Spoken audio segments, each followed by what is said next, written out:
Shalom Bapak Ibu Saudara sekalian, hari ini kita ketemu lagi di pembahasan Alkitab dengan tema yang sangat menarik, yaitu tentang akhir zaman. Sudah bersama dengan saya hari ini, hambanya Pak Aruna. Dan sebelum kita mulai, saya mau sampaikan bahwa apa yang kami bicarakan di tempat ini tidak 100% hanya berdasarkan ayat-ayat saja, tapi kita juga akan mengangkat beberapa peristiwa atau fakta-fakta yang sudah terjadi. Karena kalau kita bicara tentang kedatangan Tuhan, rapture, atau sesuatu yang berhubungan dengan masa depan, kita tidak boleh melupakan fakta yang pernah terjadi di masa lalu maupun yang sekarang sedang terjadi. Jadi saya berharap kita semua bisa mengerti akan hal ini. Dan sebelum kita lanjutkan pembahasan kita, saya berharap semua yang menjadi penonton di acara atau di channel LGF Church untuk bisa menjadi penonton yang smart. Artinya bisa menjadi penonton yang mensupport acara ini, yang betul-betul mau belajar dan menghindari saling serang satu sama lain. Karena saya melihat di banyak channel pada waktu pembahasan tentang akhir zaman di-upload, ada begitu banyak keributan-keributan yang terjadi di kolom komentar. Sedangkan kalau sampai terjadi seperti itu, ketahuilah tidak ada yang dimenangkan. Karena yang akan terjadi sesungguhnya adalah makin lebarnya jurang antara pemahaman atau pewahyuan yang dimiliki oleh satu orang maupun orang lain. Mari kita menjadi penonton yang betul-betul bisa menjaga situasi tetap baik, tetap damai sejahtera, tetap bersuka cita. Dan kita punya 4 sesi ke depan, selama 4 Jumat ke depan bersama hambanya. Dan mulai hari ini, sebelum kita memulai pembahasan inti, maka kami akan membahas beberapa pertanyaan-pertanyaan yang diajukan oleh Bapak Ibu Saudara sekalian yang ditulis dalam kolom komentar. Jadi, kalau setelah acara ini selesai, Bapak Ibu punya pertanyaan, boleh ditulis di kolom komen. Nanti kita akan bahas di Jumat selanjutnya.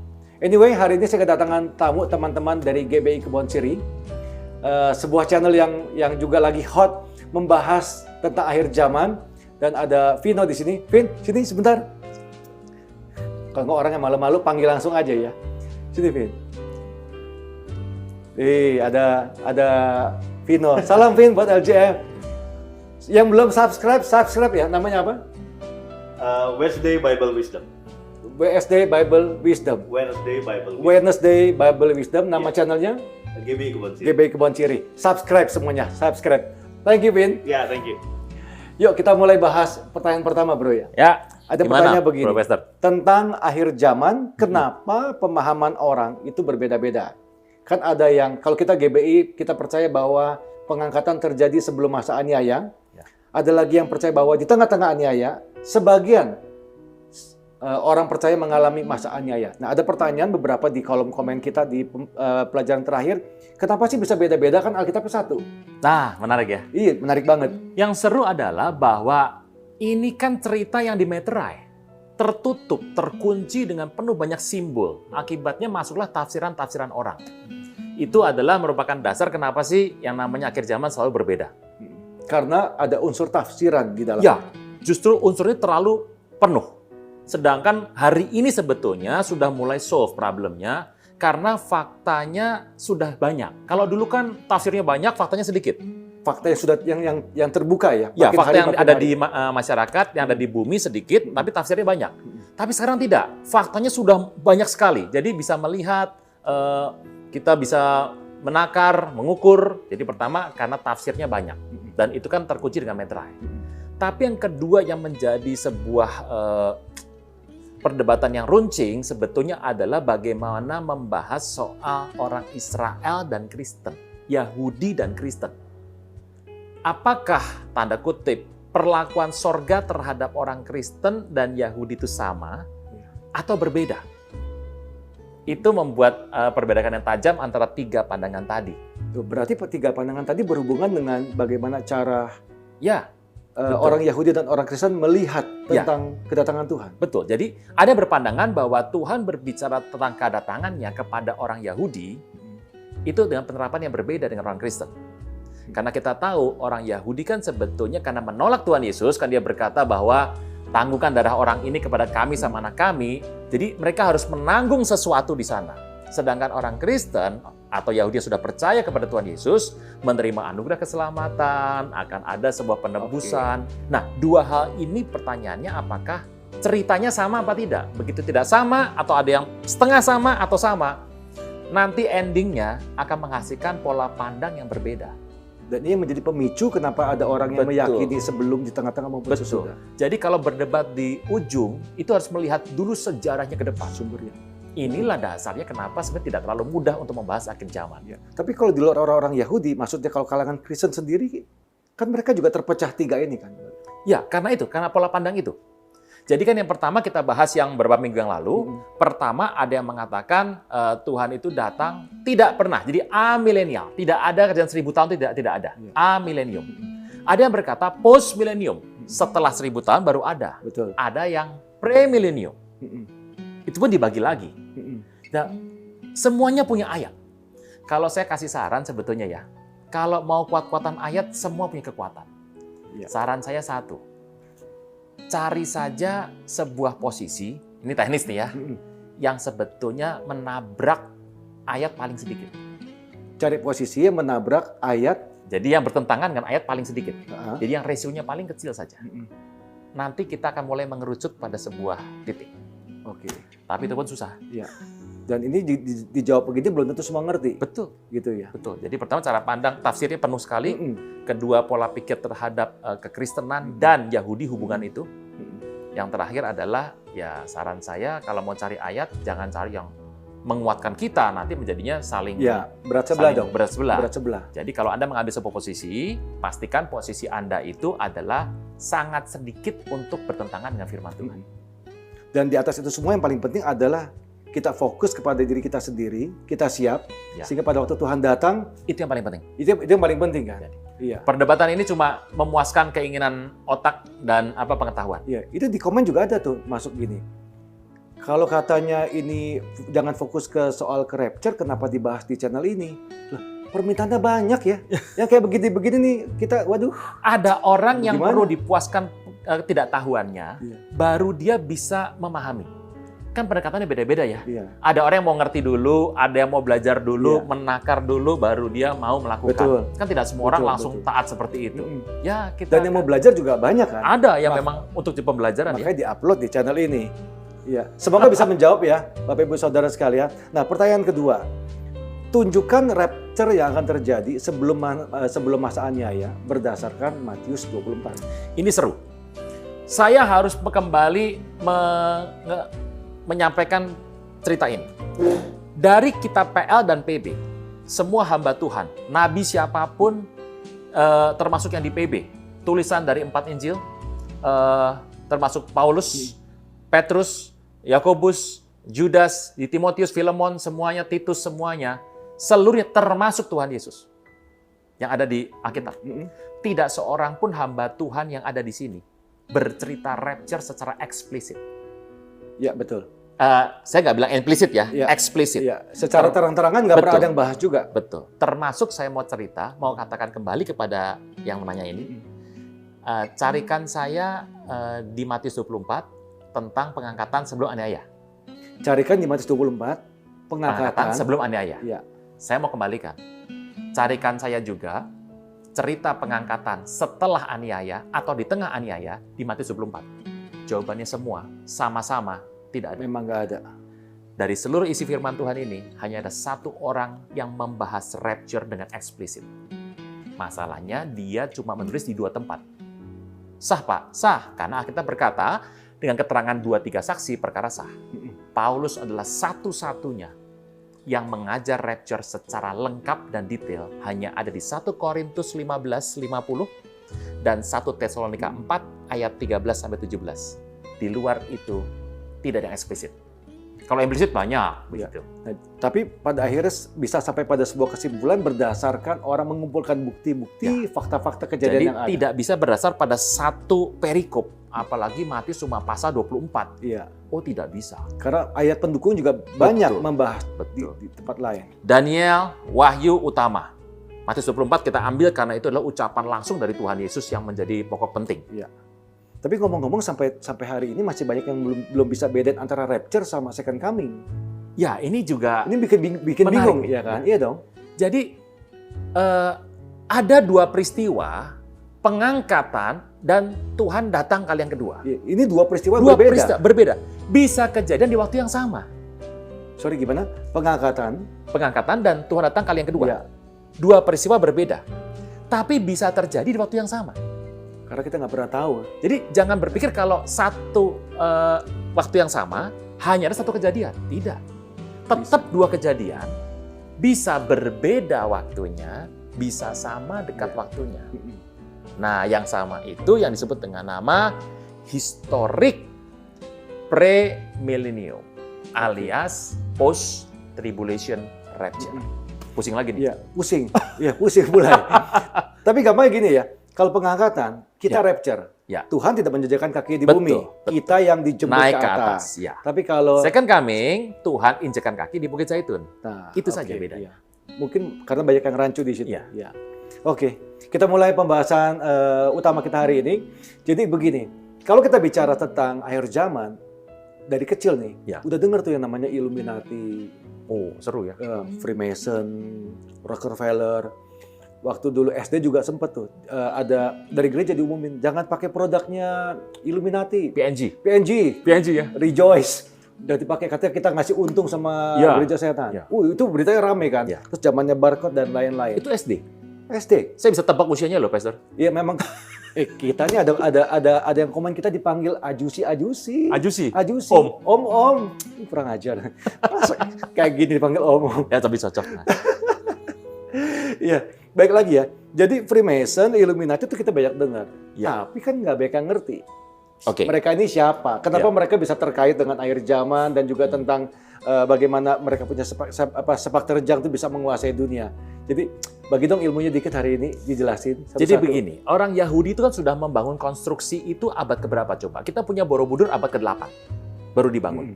Sedangkan pada abad pertama saja, bait suci kedua sudah diruntuhkan. Ya betul. Yang pertama bait suci 1000 sebelum Masehi. Sebelum Yesus Iya. Yesus lahir ya, 1000 tahun. Bayangkan, Menara Babel itu berapa ribu tahun Iya, sebelum Masehi. Jadi kemampuan orang Yahudi membangun itu luar biasa sekali. Itu konstruksi betul-betul Tuhan punya hikmat lah, kemampuan Memang yang dia Tuhan kasih buat bangsanya. untuk bangsa ini. Jadi bangsa ini dikenal sebagai bangsa yang konstruksi real estate itu mereka jago sekali. Dan ingat, kemampuan itu mereka nggak mau bagi. Tapi pola hidup mereka sangat tergantung kepada dewa-dewa yang mereka anut. Ingat, orang Israel itu hobi sekali dengan berhala loh. Iya. Sangat hobi Jatuh sekali. bangunnya di situ Jatuh terus kan? bangunnya. Terus berulang. Masalah utamanya selalu adalah penyembahan. Karena Iya. ini bangsa hobi menyembah. Makanya iblis tahu untuk mengacaukan ini.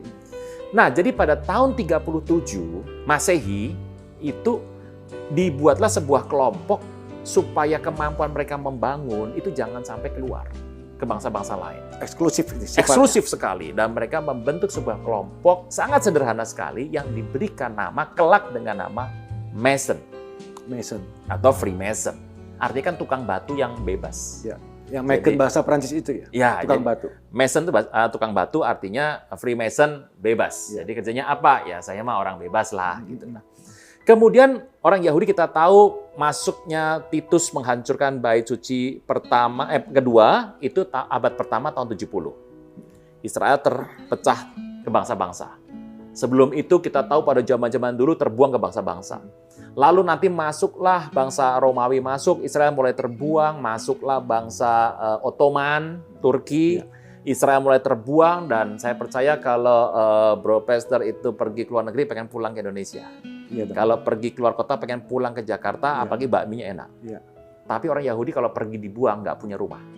Jakarta tanah air mereka diambil. Diambil oleh bangsa lain. Betul. Waktu mereka pergi, mereka ingin selalu kembali ke tanah perjanjian. Dan mereka ingat yang namanya Mesias. Janji Mesias itu gaji dari zaman dulu.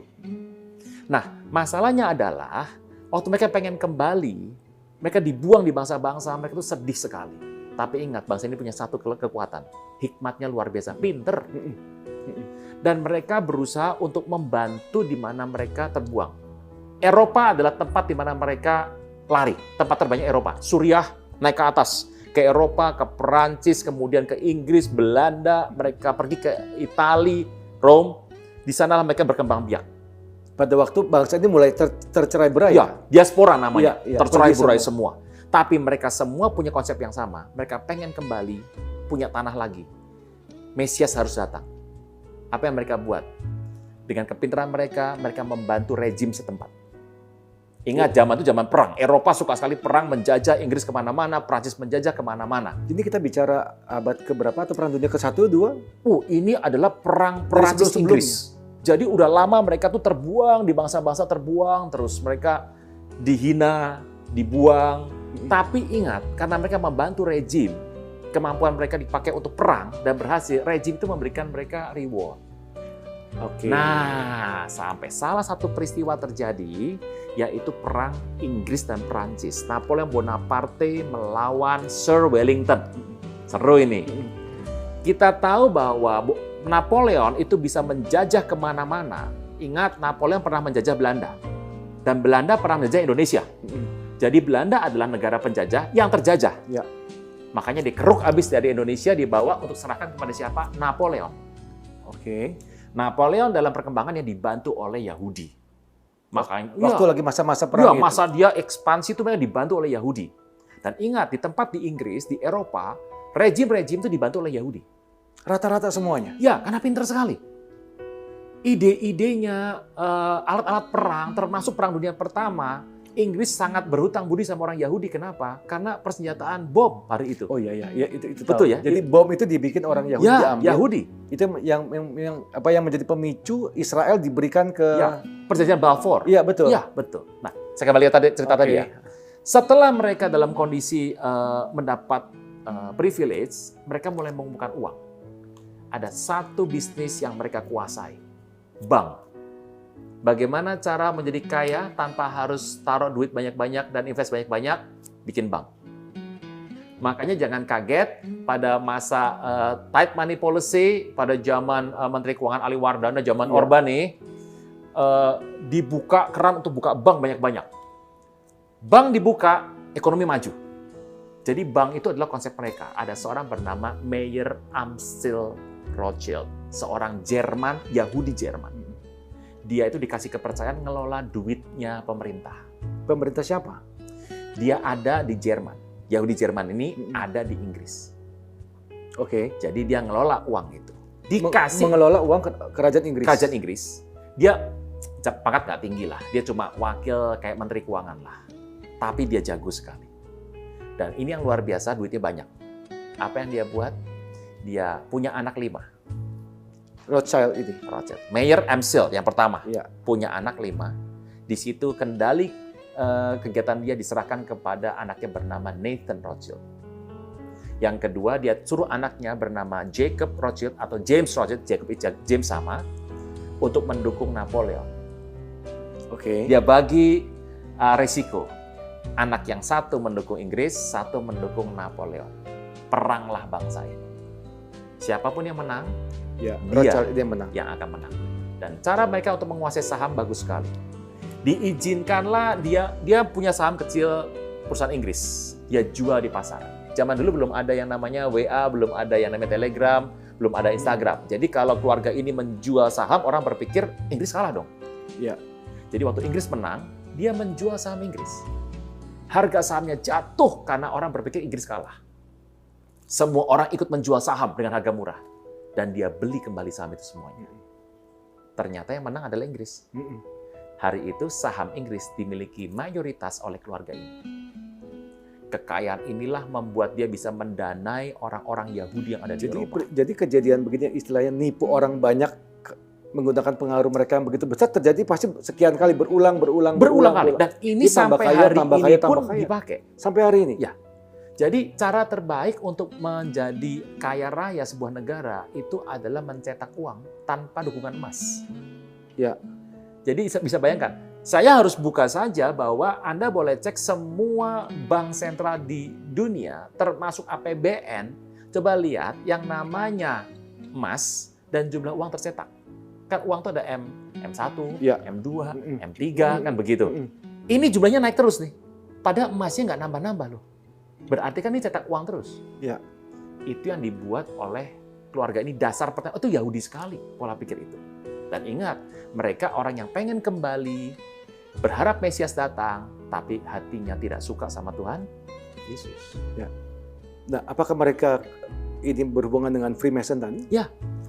Setelah mereka berkembang pesat di mana-mana, Inggris mulai percaya pada keluarga ini, besar sekali pengaruhnya. Kemudian pada satu titik setelah kaya raya menguasai Eropa, mereka mengumpulkan orang-orang Yahudi pada sebuah kelompok yang namanya perfectabilis. Ditunjuklah karyawannya bernama Adam Weishaupt yang kelak akan menjadi ketua pertama perfectabilis yang nama ini berubah menjadi Illuminati, Bavarian Illuminati. Oke, jadi pertama ada tuh Freemason dulu. Illuminati belum ada. Betul, Freemason dulu, tapi kan tidak terstruktur. Iya. Nah, ini Freemason ada di sini, beribu tahun kemudian, beberapa abad kemudian muncullah Illuminati. Ini bergerak dalam bidang, sedangkan Freemason pertamanya hanya perkumpulan di antara orang Yahudi. Biasa, Eksklusif ke Yahudi. eksklusif. Sedangkan ini berkembang dari dunia politik, keuangan, perdagangan, maju. Sampai kemudian peristiwa Galileo Galilei, yang hari itu kebenarannya dia ditindas oleh gereja, dan akhirnya sadar bahwa kalau tidak bergabung pada, ini kan sudah kelompok yang kuat ini, terstruktur.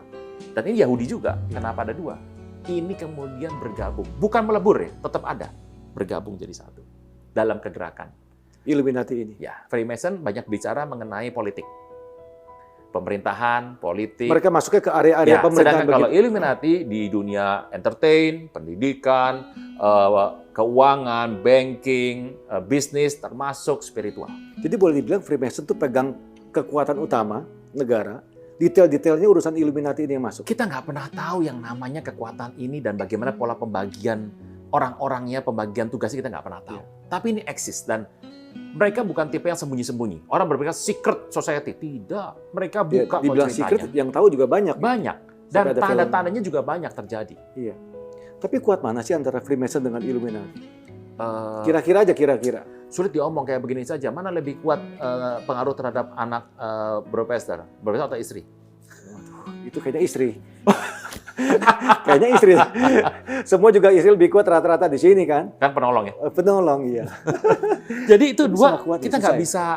Mereka akur ya, bukan berarti terus mereka ini ngambil tambang, tidak. Mereka membagi ini semua. Jalan sama-sama. Jalan sama-sama. Pengaruh besar mana antara Freemason dengan Illuminati? Freemason keluar, terlihat. Dan di Amerika tuh biasa sekali melihat bahwa pemimpin-pemimpin di Amerika menggunakan ornamen-ornamen dalam acara-acara Freemason itu biasa. Bahkan kalau kita lihat di dunia ini kan ada grup-grupnya sama. Tapi kalau Illuminati itu antara ada dan tiada. Memang dipisah begitu kali. Saya Atau tidak tahu, nggak tahu karena juga? saya bukan anggota. Iya, benar. Tapi ini menarik bahwa kendali itu masuk ke segala tempat. Dan itu masih sampai hari ini, karena gini ya, kalau kita misal baca di berita-berita di internet, ada yang bilang, oh ini udah nggak eksis, udah mati organisasinya, suara kepecah. Ya, mereka masuk sampai ke bagian-bagian organisasi-organisasi yang sifatnya dari yang paling pemerintah paling tinggi sampai paling rendah, dari yang paling jahat sampai paling baik. Oke. Mereka ada semua. Mereka sudah masuk ke Dan semua lini mereka area. juga suka sekali untuk mengaburkan itu dengan kata-kata konspirasi. Jadi orang teriak konspirasi jangan berpikir bahwa dia murni konspirasi. Kadang-kadang konspirasi ditambah fakta konspirasi, fakta konspirasi kita udah nggak tahu konspirasi yang mana. Iya. Jadi Tapi ini eksis sebetulnya. Iya. Jadi ini dua ini masih eksis sebetulnya ya? Eksis. Sampai hari ini? Ya. Nah, lalu lanjut tadi keluarganya Rothschild? Memang mereka pendiri. Iya. Tapi setelah ke depan begini, satu hari kan mereka berasa bagaimana mereka bisa punya sebuah keinginan tercapai kalau kayak begini terus. Apa sih tujuan dari mereka? Ada 5. 5 ini saja. Tujuan daripada Gerakan Illuminati. Cuma ada 5 saja. Satu adalah pulangkan kembali Yahudi perantauan ke tanah perjanjian. Karena kalau Mesias datang tidak mungkin disambut oleh orang yang kosong. Harus ada yang kembali. Namanya aliyah. oh yang Jadi terjadi berapa tahun yang lalu ya? Oh, setiap Pulang. tahun. Itu butuh duit besar sekali. Ingat, untuk membeli satu orang keluarga yang ada di Rusia pulang, berapa uang harus dibayar kepada rejim yang ada di sana? Mereka beli, Jadi mereka tebus. tebus. Makanya butuh uang begitu besar. Pertama tebus, karena mereka tidak punya kendali atas pemerintah. Oke. Mereka tebus. Uangnya perlu banyak sekali. Dengan temuan-temuan mereka, dengan keahlian mereka, mereka menghasilkan uang, mereka tebus saudara-saudara mereka untuk pulang.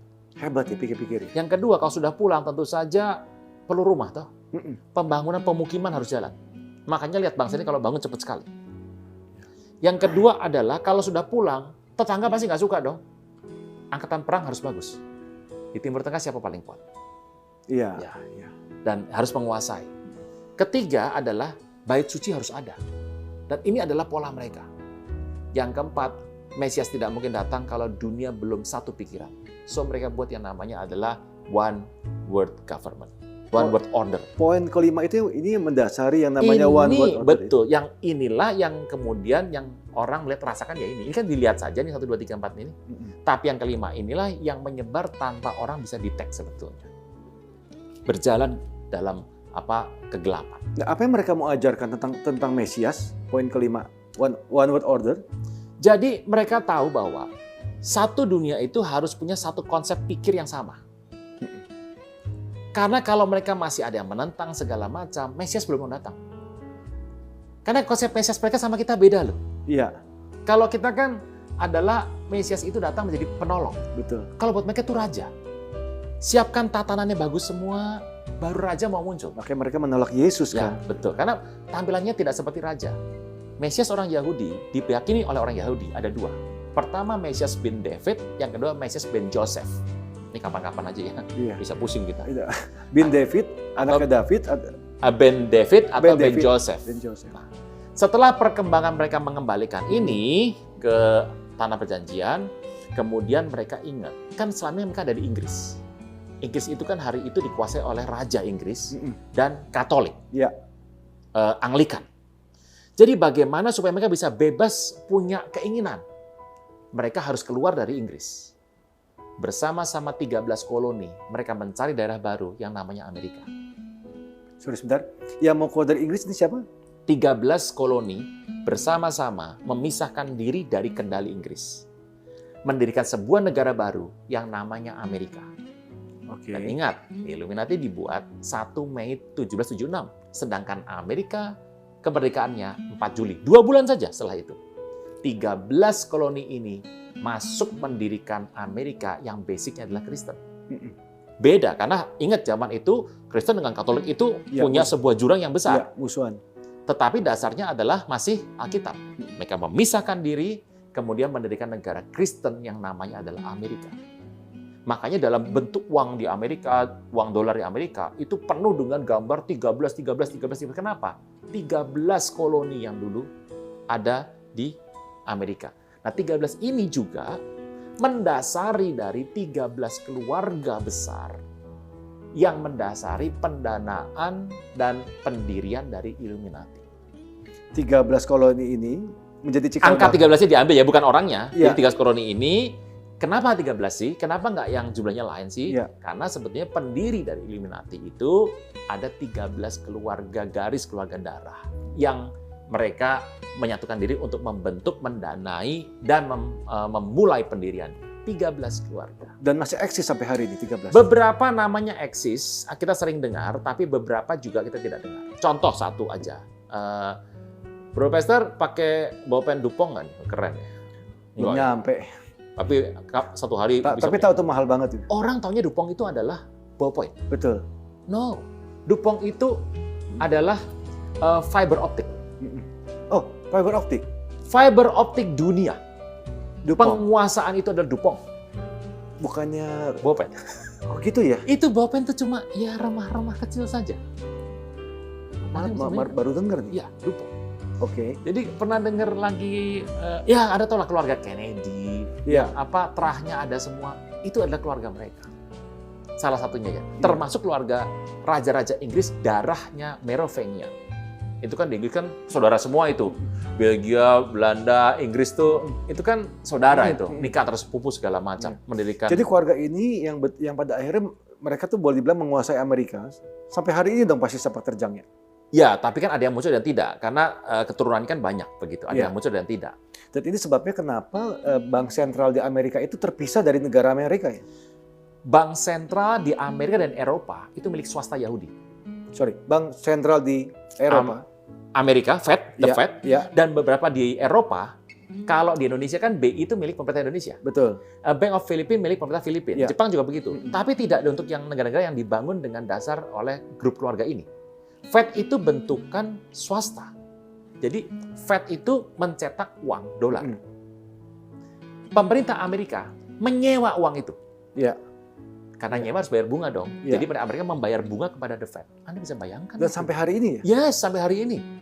Makanya jadi Semua gubernur bank jenderalnya adalah gubernur bank sentralnya ya, orang-orang adalah mereka semua. Yahudi semua. Nama Yahudi semua. Iya. Tidak mungkin ada nama orang Jawa, yang lain tidak mungkin ini, ada. Ini sempat banyak orang bingung kenapa Amerika, negara yang katanya superpower, itu kok tunduk banget sama The Fed. Nggak Ya. bisa campur kebijakan. Nah, ternyata karena asal-usulnya begini. Kalau kita melihat ya, konsep bernegara, saya tuh sebenarnya senang dengan Indonesia. Ini konsep bernegara di Indonesia ini. Bersama-sama mendirikan, Israel itu konfederasi dari 12 suku. Ya, Amerika itu menurut saya, itu bukan negara, itu korporasi.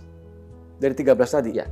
Ini pernah muncul 2 minggu lalu, bagaimana Ratu Elizabeth Inggris itu menaruh dana di namanya adalah Canada Incorporation, USA Incorporation. Saya bilang, apa ini? Oh, ternyata mereka menganggap negara itu adalah pusat bisnis. Business center. Jadi, konsepnya beda. Invest, ambil, pinjamkan uang, hutang, take over, itu adalah konsep mereka buat dari awal hingga saat ini. Nah, kalau sampai mereka itu yang memiliki bank sentral, maka sebetulnya negara ini tunduk sama mereka. Ya, Sebetulnya begitu ya? Kan kita tahu zaman dulu, kalau Alan Greenspan, gubernur bank sentral yang pertama, itu batuk saja atau flu, itu harga saham bisa gugur itu. Tapi kalau presidennya sampai bengek-bengek, nggak dipedulikan. Jadi ucapannya gubernur bank sentral itu penting sekali karena mengubah dunia punya pendapat. Nah, soal jadi ekonomi. pengaruh kelompok ini selain ke Amerika ke negara mana? Negara kita ngomong negara-negara maju. Mereka membuat sebuah Amerika sebagai tempat mereka untuk berlabuh. Ya. Makanya kalau kita melihat kenapa dari dulu sampai sekarang, ini saya nggak perlu tutupi, Amerika sangat membela kepentingan Israel. Karena ada faktor itu. Dan tidak pernah ada pemimpin yang ada di Amerika bisa naik jadi leader kalau nggak didukung oleh orang kaya Yahudi. Oke. Tidak pernah ada. Oke. Dan mereka berkembang ke negara-negara. Dengan cara apa? Kalau kita melihat, satu hari anak saya ini masih SD. Ini SD sekarang berat ya. Terus dia pulang tuh sedih. Dia bilang gini, Dedi aku dapat tugas. Satu SD dapat tugas mengambil gambar dari internet, lambang-lambang negara di dunia. Satu SD. Saya bilang tenang, Dedi yang cari. Waktu saya buka, saya kaget sekali dari semua lambang negara di dunia, 82 sekian persen itu menggunakan lambang basicnya adalah lambang dari keluarga Rachel. Masa sih bro? Yes, 82%? 82%. Itu yang nyata-nyata bentuknya adalah perisai dengan 2 binatang di kiri kanan. Itu yang nyata-nyata. Belum negara-negara yang mengambil hanya bagian gambar-gambar khusus. Dan gambarnya apa sih utamanya? Singa dan kuda. Model seperti kita bahas hari ini seperti ada decacorn, unicorn. Iya, Itu iya. lambang mereka. Unicorn lambang mereka, kuda dengan tanduk itu lambang mereka. Dan itu 82%. Jadi bisa bayangkan, sistem mereka adalah pinjamkan dana. Masih ingat VOC? Ya. Bagaimana cara VOC berkuasa di bumi Indonesia? Hari itu Tanah Nusantara, gampang. Datang, ya bisnis. Dukung rejim, kasih bantuan, dan kalau ada pemberontak, kasih dana, hajar pemberontaknya, rejimnya kuat. Ya. Dan jangan lupa, ikat janji, semua hasil bumi harus diambil. Ya. Itu yang terjadi. Ada negara miskin, kasih bantuan, kasih hutang, ikat. Kalau tidak bisa, pengelolaannya ambil. Dan ini terus dibuat. Tadinya begitu, lama-lama orang kalau sudah cinta duit makin lama makin jahat. Dibuatlah perang. Pemberontaknya didanai, perang, pusing rejimnya, Ya. didekati. Mau dihabiskan pemberontak ini, itu peristiwa terjadi sampai hari ini. Jadi ada yang, bencana alam itu paling gampang. Bencana alam yang dibuat sama bencana alam yang asli. Wih, seru nih ya. Nah ini pernah dengar ya? Pernah dengar ya? Ada alat buat bikin gempa, Ya, alat buat modifikasi cuaca. Jadi kalau perang zaman sekarang mahal, APBN bisa rusak. Jadi nomor satu adalah bikinlah bencana alam. Buatan, kacau, kondisi ekonomi drop, kasih pinjaman, dan akhirnya take over. Cara inilah sebetulnya yang dibuat, ditiru oleh raksasa ekonomi besar saat ini, China. Oke. Contoh. Kita mundur 20 tahun. Ini kita ngomong politik, nggak apa-apa ya? Politik ya? Iya. Seru ya? Saya di stop. Australia itu kan kita tahu di zaman 20 tahun yang lalu atau 25 tahun yang lalu, orang Australia itu nggak suka sama orang kulit berwarna. Betul. Termasuk Indonesia. Iya. Aduh, saya menghindari untuk pergi sekolah ngambil di Australia. Kayaknya Teman saya sampai hari pergi. ini masih rasis di Aussie. Oh, sudah susah. Iya. Sekarang kita tahu Australia itu kepemilikan gedung-gedung tempat-tempat strategis milik China. Sekarang nih. Yes. New Zealand apalagi? Kota Christchurch, satu kota, itu setengah isinya orang China. Dulu mereka tidak suka orang China masuk. Sekarang, setengah kota isinya orang China. Jadi mengejutkan sekali. Iya, kok mereka bisa jual itu? Bukan ada kebijakan bahwa gedung-gedung apartemen nggak bisa dijual sama orang asing? Kalau sudah orang butuh dana, yang punya duit sekarang siapa? Oke. Kita tahu negara-negara seperti, saya sebut saja Bangladesh. Negara-negara yang ada di Asia. Ya. Kazakhstan, Tajikistan, kemudian Pakistan. Dana dari mana? Pinjaman dari China, masuk semua. Birma, masuk semua. Makanya ekspansi zaman hari ini adalah negara itu bisa berdaulat secara hukum dan politik, tapi belum tentu secara ekonomi. Ya. Nah inilah, belajar dari mana sih? Ini kan pola pikir Yahudi dari zaman dulu. Dan makanya kenapa mereka bisa punya visi yang besar untuk menyatukan dunia, karena memang kekuatan mereka, daya Ekonominya. cengkramnya Betul. sudah kuat di di situ. sekian puluh persen, 82% Betul. tadi. Tambang itu mereka ambil semuanya, penguasaan pengelolaan semua diambil. Sehingga tidak pernah ada rejim yang bisa naik tanpa izin atau restu dari mereka. Nah, jadi kalau bicara kekayaan mereka, nama-nama kayak Bill Gates itu nggak ada apa-apanya. Yang muncul di media massa menurut saya belum terlalu kaya. Apalagi kita ya. Oh, kita ini kaya di sorga. Ya, satu orang tuh hartanya 1.500 triliun gitu, masih belum kaya. Belum. Karena mereka masih punya backing lagi yang lebih tinggi. Kita akan lihat kapan-kapan gambarnya nanti untuk melihat kendali-kendali ini. Ya, minggu depan kita akan lihat Gambarnya ya? Iya, minggu depan. Jadi mereka kendalikan semuanya. Dan kadang-kadang kalau orang sudah seperti ini, megalomania, kebablasan. Akibatnya apa? Dia masuk ke banyak tempat sampai semua masuk pendidikan, masuk entertain, masuk rohani dia masuk. Iya. Dia menguasai Sampai semua ke rohani bidang. dia masuk. Ya, menyusup kemana-mana. Oke. Jadi Oke. inilah kendali ini yang kita harus waspadai. Oke. Jadi kita jelas Freemason dari mana? Dari Freemason muncul Illuminati. Ya. Nah sekarang buat penutup sesi ini tentang keluarga itu dong, Rothschild, Rockefeller, itu kan ngetop banget ya. Mereka ngetop karena memang dari 13 ini 13 koloni yang masuk ke Amerika tadi. bukan, maksudnya 13 pendiri. 13 basic donatur pertama pendirian keluarga-keluarga awal yang mendirikan. Oke. Kenapa angka 13 koloni? Kan yang gabung koloninya banyak sebetulnya. Ya. Tapi kenapa 13? Karena supaya sama dengan angka ini. Makanya angka 13 dipakai di mana-mana. Kita tahu bahwa juga pembunuhan Satria Templar itu tanggal 13, The Friday of 13, itu Ya. seru juga. Nah, kita dengar nama Onassis. Ada di sana. Onassis. Onassis. Mungkin nggak pernah dengar nama yang namanya Van Dien. Van Dien Belum. Jadi ada yang sampai hari ini namanya masih ada, tapi ada yang cuma ya taruh uang, diem gitu. Nah, Rockefeller menjadi rame karena dia adalah memiliki gedung 666 di Amerika. Gedungnya namanya 666. 666. Ya. Jadi gedung itu, dan salah satu yang berkantor dan memiliki saham di sana adalah Trump punya mantu. Oke. Di sana. Itu berkantor di sana dan punya beberapa saham di sana. Kenapa ya Trump mantunya mesti ngantor di sana? Ya sebelum ngantuk sudah menjadi anggota kemungkinan. Kemungkinan, saya nggak tahu. Kayaknya ya masuk akal loh. Ya. Karena Trump punya properti kan banyak. Jadi Rockefeller sebetulnya terkenal kenapa? Karena ini keluarga pernah membuat sebuah agenda. Agenda ini selalu yang seperti menantang kondisi chaos dunia. Dia punya agenda untuk depopulasi.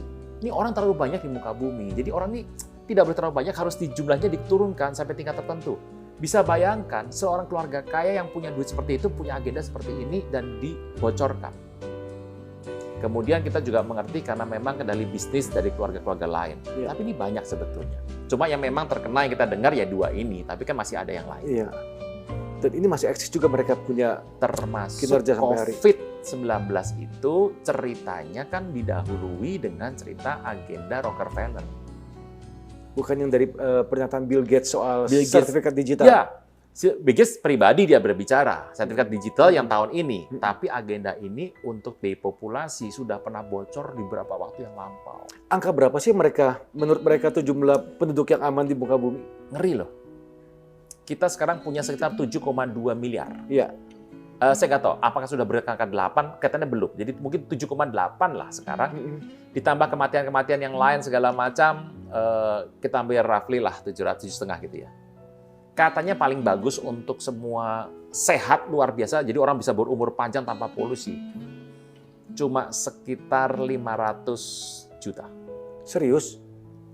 Jauh dong jumlah penduduk sekarang dengan yang mereka... Itu angka yang paling optimal untuk sehat tanpa polusi, hidup seger, makan buah semuanya bisa sehat luar biasa, nggak ada penyakit penular. Iya, 500 juta? Ya, tidak ada masalah trafficking, tidak ada masalah kejahatan sosial. Itu betul-betul semuanya under control, itu 500 juta.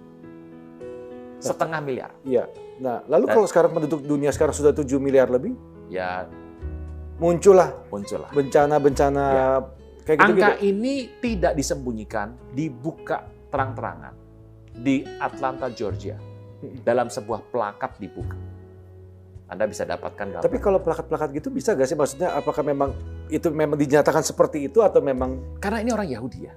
Dan ingat bahwa walaupun mereka bertindak seperti apapun, mereka punya pegangan satu. Bahwa seperti Tuhan berkata, aku tidak akan membuat sesuatu tanpa berbicara kepada hamba-hamba nabi-nabiku. Dan mereka mau jadi playing God loh. Mereka mau jadi Tuhan loh hari itu. Nah, karena mereka jadi Tuhan, mereka harus lakukan itu. Jadi mereka harus membuka cerita-cerita melalui media massa, film, berita-berita tersembunyi, sehingga orang sudah mulai sadar. Makanya jangan kaget bahwa propaganda ini melalui film Hollywood, melalui film The Simpsons. Iya. Orang masih bilang konspirasi. Saya harus cerita bahwa yang berkata konspirasi, kita harus tanya pertanggungjawabannya. Contoh, ingat tidak waktu Amerika pada tahun 1932 itu pernah terjadi satu peristiwa di mana Departemen Kesehatannya menguji orang-orang Afro-Amerika berkulit hitam mengenai kesehatan sifilis. Dites untuk sebuah research luar biasa itu. Dan hasil itu ternyata dalam Perang Dunia Kedua ditunggu nggak dilakukan. Jadi dijanjikan setelah mereka itu dites semua, hasilnya apa, obatnya apa, akan di-cure. Nggak dilakukan. Akibatnya jumlah kematian karena sifilis itu merebak luar biasa di antara ras Afro-Amerika. Dan orang bilang ini apa? Ini cuma konspirasi. Ini 1997 ya. Bill Clinton meminta maaf peristiwa ini. Dan berkata, ini benar. Oh ya? Kami yang salah. Ayo, jadi yang selama ini bicara teori konspirasi, ya harus minta maaf juga dong. Iya. Kita nggak sampai di mana konspirasi itu, sampai kita tahu datanya. Iya. Dan ya kalau kita punya datanya, iya. Iya. Setelah terjadi sekian tahun, gitu ya. Peristiwa bagaimana seorang anak bersaksi di Suriah, anak kecil dibayar oleh pemerintah untuk bersaksi bahwa di sana terjadi trafficking, terjadi penistaan habis-habisan, akibatnya di Irak waktu itu. Dan akhirnya parlemen mengambil sebuah tindakan, boleh, ini sah dikeluarkan aturan buat menghajar negara-negara di Timur Tengah. Terbukti dibayar. Dan itu terbongkar. Nah, jadi kalau dibilang ya peristiwa itulah kita harus cermati. Mungkin hari ini kita harus melihat bahwa dampaknya apa nih sampai ke hari ini, termasuk dunia spiritual. Kita bahas di sesi kedua ya. Hai guys, saksikan lanjutan pembahasan tentang Illuminati dan Freemason ini hari Minggu besok 16 Agustus 2020 jam 7:30 malam hanya di channel YouTube LGF Church. Don't miss it.